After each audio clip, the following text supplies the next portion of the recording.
মই ভিতালী মোৰ third mini ব্লগলৈ আপোনালোক সকলোকে স্বাগতম জনাইছোঁ।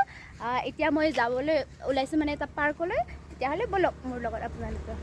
ইফালে আকৌ দেখিছেই নহয় সূৰ্য দেৱতাই দিলে একদম মুখখন মেলি, কিন্তু তথাপিও যে আমাৰ ঘোঁৰাটো কম নহয় দেই। গাড়ীৰ পৰা নামিয়ে অকণমান খোজকাঢ়ি যাব লাগে, তো মই খোজকাঢ়ি যাই আছোঁ। এইফালে মই মোৰ লগৰ দুজনী লগ পাই গ'লোঁ। এইটো হৈছে ওচৰতে নদী, ইয়াৰ সৌন্দৰ্যই বেলেগ। ফাইনেলি এইফালে আমি কামিনী ৰিজৰ্ট পাই গ'লোঁ। ইয়াতে টিকেট কাটিব লাগে 60 হয় আৰু লগতে খোৱা লোৱাও ফ্ৰী হয়, মানে 62ৰ পৰা। পৰিৱেশটো ধুনীয়া হয়, কাৰোবাৰ যদি মুড অফ হৈ আছে তেতিয়াহ'লে আহিব পাৰে কামিনী ৰিজৰ্টলৈ। বাই বাই, যাওঁ এতিয়া আমি। ঘৰ আহি পাওঁতে আকৌ ইফালে সন্ধিয়াই হ'ল। মানে আমাৰ ঘৰৰ পৰা যিহেতু ৰিজৰ্টটো অকণমান দূৰ হয়, সেয়েহে গাড়ী মটৰ পোৱাও সন্ধিয়া অকণমান বেলি হয়, সেয়েহে সন্ধিয়াই হৈ